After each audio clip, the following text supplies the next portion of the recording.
Votre maison avec Proeco Habitat, étape par étape. La première étape fortement recommandée pour la construction de votre maison, c'est l'évaluation du terrain. Il ne suffit pas d'avoir un terrain plat pour que le sous-sol soit de bonne qualité. Pour cela, un technicien effectue une étude de sol pour déterminer sa composition et établir quel type de fondation sera nécessaire.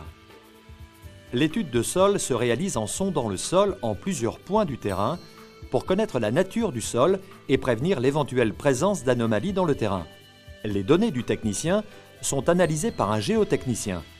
Nous saurons alors à quelle profondeur le sol est suffisamment porteur pour votre maison. On creuse ensuite les fouilles. Ce sont des tranchées d'une profondeur et d'une largeur adaptées à la nature du terrain pour recevoir les armatures de fondation. Les armatures de fondation sont positionnées sur le fond de fouille de manière à se recouvrir. La dimension de ces armatures de fondation, qui sont définies par les charges de votre maison et la nature du sol, assure la stabilité et la pérennité de votre construction. Des armatures de liaison rapide sont installées pour lier durablement les éléments de fondation entre eux.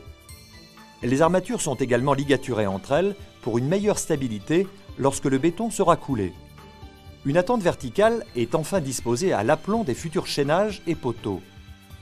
Ces éléments servent à lier les armatures de fondation au reste des armatures de la maison. L'objectif est que le réseau d'armatures soit suffisamment résistant pour s'opposer au mouvement du sol et maintenir l'ouvrage dans son ensemble.